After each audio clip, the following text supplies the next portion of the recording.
welcome back. It's my birthday. We are exactly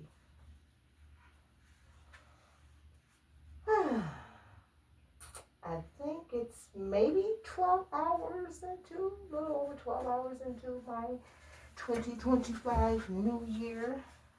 Happy birthday to me and to my twin somewhere in the world. My real twin brother that I've been referencing throughout this series we're calling Unmasking. But in order for me to do that, in order for me to regain and recapture, so to speak, I guess, my voice, um, I'm no longer hiding out. I'm no longer keeping people's secrets. I'm no longer keeping my secrets outside of what's sacred to me. And yeah, so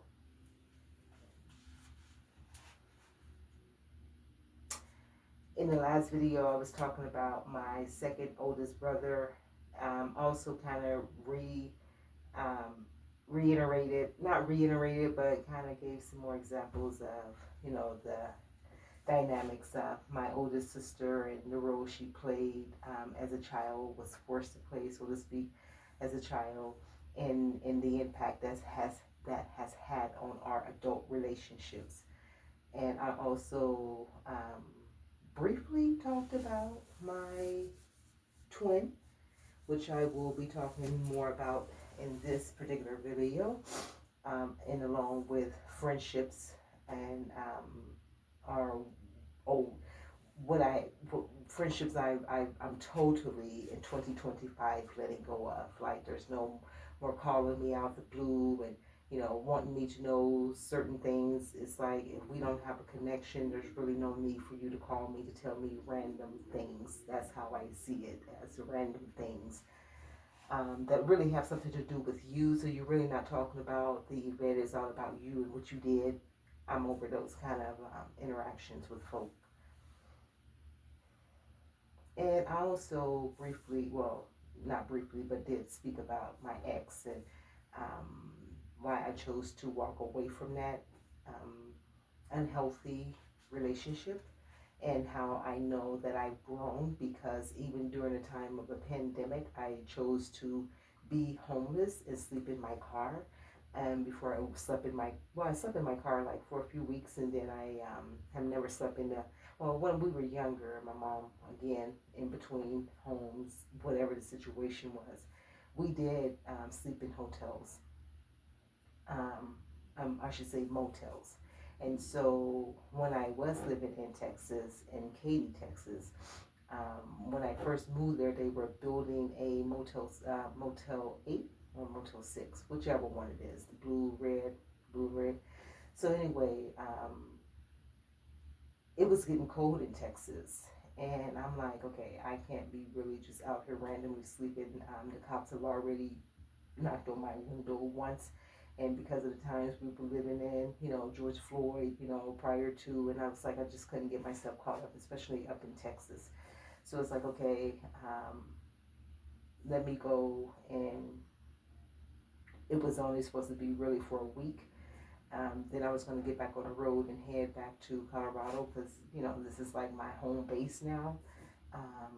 No matter what's going on, where I might go, I find myself back here in Colorado, which may or may not be changing. We'll see. If employment doesn't pick up the way I want, then not employment, I don't want to work for anyone, but like building my private practice, we'll see. So, yeah, so I was talking about basically, being in that, and walking away from that, and choosing myself over a false sense of security and comfort. And like I say, I know it's the best choice that I could have ever made for myself. And so I'm happy that I did. So bringing that up and trying to ease into talking about my twin, I remember when I moved to Texas, and My twin is a lot like my mom and my youngest sibling. They, for whatever reason, it's like they feel like if I can talk about my sister to you, get on your side, when you guys aren't doing well, then I can start to manipulate you, and that's their behavior. That's their pattern. They did it with my first girlfriend. It's like they had such an issue with me being a lesbian. And when they found out I was a lesbian and found out that her, she came from a little, I guess, money, I didn't know that at the time. Obviously, she approached me. I didn't, I mean, she was older than I as well. She was already out of high school. I was entering into my junior year in high school, I think. Yeah, my sophomore, yeah, because I think I met her at the end of my sophomore year of high school. So anyway,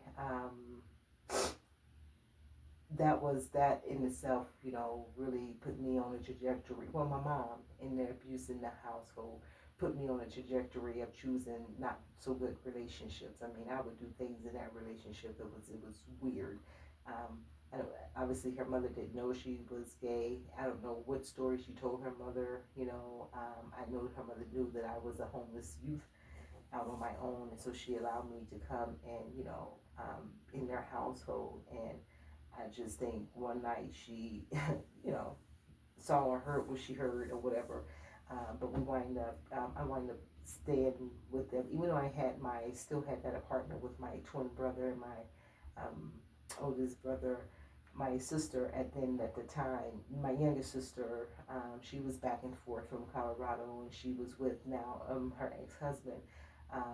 They weren't married at the time. I don't believe. No, they weren't married at the time. They were still just dating, I guess. Whatever. Um, they both had a lot going on. So she wound up coming back. I let her come in, and because my twin really quit just showing up at the apartment, he just got grown, and my oldest brother about the same thing. So her and her husband, my niece's dad, wind up moving in, and it was just a level of such a disrespect with them living there, that they, basically took over the apartment. And the fact that he stepped out of line with me, and I, in that moment, brought it to my sister's attention, like, you better get your damn boyfriend, because he, has no right to be touching me on my, butt like that.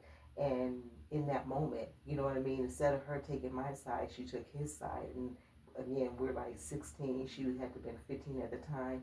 I was no more than 17, and she might have been 16. But I think we were like 14 and 15, because I think, if I'm not mistaken, I had just moved in. We had just moved to that apartment. Um, well, not no. So it doesn't really matter. We were still teenagers. And so, yeah, I don't know. It's like, boys were attracted to me. Obviously, that's what they're going to be. And I just realized that all the boys who were attracted to me, my sister didn't wind up being attracted, if not sleeping with, them or someone close. So when I say that the dynamic between my youngest sister, like this competition, I feel like she felt like she's had with me, and I'm easing into my twin. That's why I'm talking about the competition right now. So the competition, to the point where I remember her telling me basically that she was my twin sister, and not me, because they were closer. They had more in common. They did more things, together. And in both of them, they played on that to the point, even when I say that I don't trust being, even as an adult, because I know that they don't have their tempers and their behaviors under control. And my youngest sister, about like the second oldest brother I was talking about with the whole gun situation, they get that stuff from my mother. Them, they think it's cute to tote around guns and pull guns on people. And not, yeah, my mom has definitely, shot a few of our dads, and have shot at, a few of the neighbors in the neighborhood. So, that they a few of them picked up that behavior, of liking drugs, I should say. Um, I hope that this does not get banned, because, again, I'm just having a conversation, and there's some words I guess I can use and some I can't. We'll just say pew pew, I guess.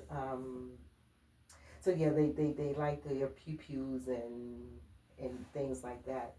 Um, and so with my youngest sister and my twin brother, when they start taking on this, well, we're the twins, and like I say, it would be one thing if they were just saying that amongst, themselves, but the fact that they were even saying it and repeating it to other family members that, well, we're more the twins, because we the youngest two, and it's like, you're not the youngest two.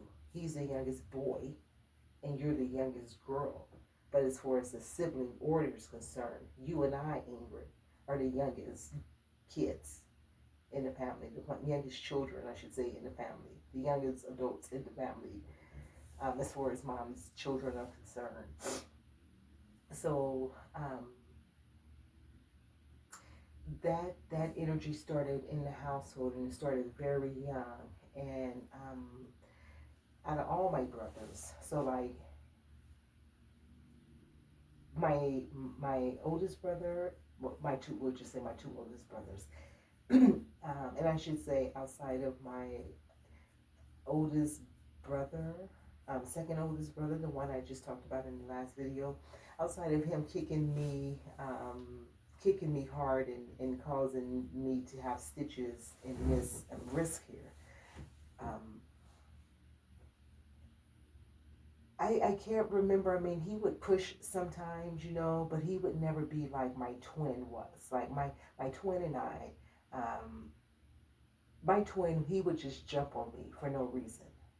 Like I remember being younger, and he would just, um, he would. I don't know. It was just like I felt like it was like this jealousy thing, and it would always happen like after school. So I don't know what happened during school on his end. I know that I was never like really popular, but like I was like the peacemaker, so I got along with pretty much everyone. Not unless people start to like pick on me. Um, but yeah, um, I'm just trying to remember like how, and I'm looking at my arms and stuff because the scratches on both of my elbows, these dark wounds and scars, that came from my twin. One day after school, and we would go over to my cousin Joyce, my mom's cousin Joyce's house, and so we would go over there after school, and for whatever reason, there was glass in the yard, like from a window being shut out, and it was embedded in the grass. And of course, I didn't know that and I didn't even know I was cut and bleeding until we were picked up with my mom and sitting in the car. And she was just like, "Who's bleeding? Somebody's bleeding." And she's like, "Where are you bleeding? Why are you bleeding?"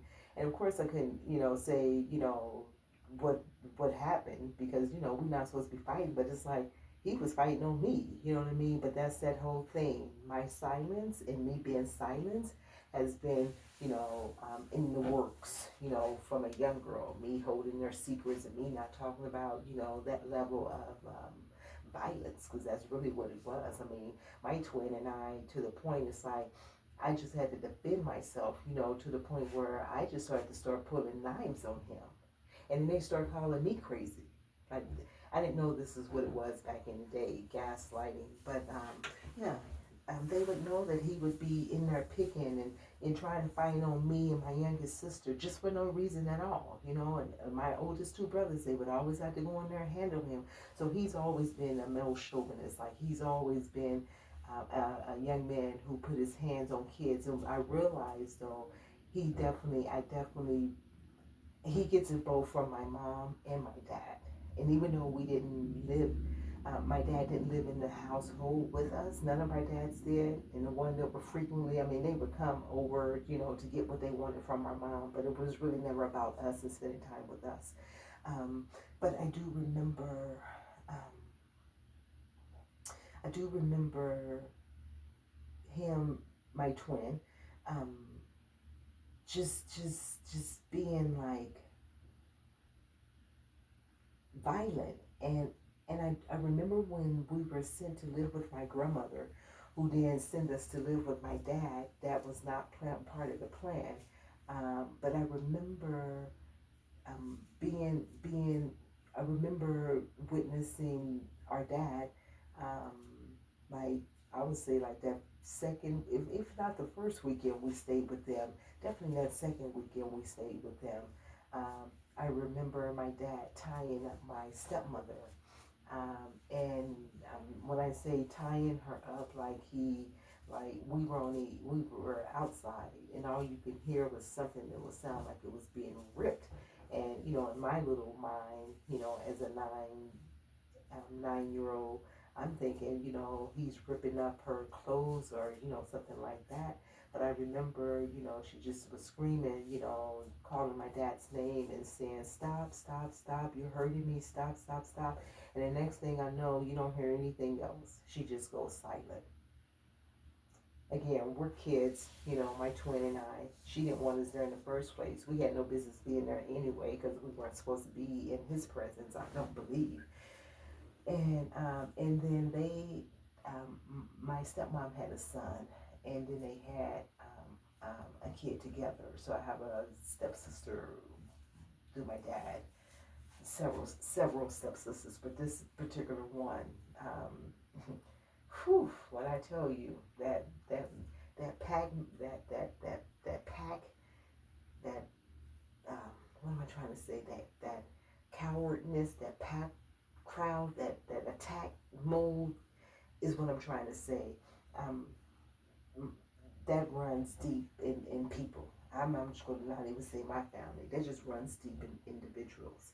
So anyway, I remember, us being witness to that as kids when we were in his presence, and that was not the first woman that he, would abuse in front of us. And I just could never understand why, they would stay, with this guy. And then also, my dad's my dad's dad, so would have been my granddad, and I only knew him a couple of times. He was another one of my perpetrators growing up. But I remember he would stick a pitchfork. He had a literal pitchfork, and it was a small pitchfork. But he would stab. She wasn't his wife, but like his girlfriend, she could have been his second wife. I don't know. They didn't. I don't really know. I was a kid, but I remember him sticking her with the pitchfork because she would come to me as a child. So, like I say, I met Leon. We met him for the first time when we were 7. I think at 8 we start. Shortly after she started just letting us go and spend the weekend with them. Like we don't even know this guy. Um, but yeah, and when we would go over to their dad's house, I never called him Papa because I just knew that this was their dad. I'll call him Tasso. And um, his girlfriend or wife or whoever she was, she would lift up her gown when he wasn't around, and she would be like, he did this to me, he poked me. And I mean, she would have like poke marks, like from the pitchfork. And I seen the pitchfork, so I knew he was poking her. And I seen him poke her one time when I was a kid. And I just looked at him, and I remember giving him this mean look. Because I didn't like him anyway, because he would touch on me. Like he was sitting me on his lap. That's why I don't like little girls sitting on grown folk laps. Um, but he would be doing things to me, and I just know that I just feel like my dad and all like my uncles and all, I think they knew, you know what I mean? I really do, because that's that side of the family. But I'm not going to even get into that. But so backing up with my twin, so my twin, was he knew these things, For one, my mom read my diary, and I'm going to get to her. But my mom read my diary when I was in the 9th grade. I accidentally left my diary behind, so she found out about all the abuse that had happened to me. And instead of her having a conversation with me, she became like she did with the little girl that she wound up adopting, accusatory and accusing me and saying stuff like to my siblings. Well, she must have liked it because she didn't tell anyone. And when my twin, for the first time, repeated that to me, when he said, just like Mama said, you must have liked it because you didn't tell nobody. When I say I didn't even know how to take that, and when I say all I could feel was rage, like, are you kidding me? So like even as a young girl, I always knew my twin he never had my back. I always, recently, he invited me to this something, and we don't hang out like that. So for him to invite me and me to show up because I wanted to be there for him, he didn't tell me exactly what it was. He was just like, "Yeah, I want you to come." It wasn't until the last moment he was like, "Well, yeah, I'm supposed to be getting my jacket today." He sits on a committee or something, and I'm like, "Okay." I'll show up for you. It wasn't far from where I live, so I threw on something and showed up.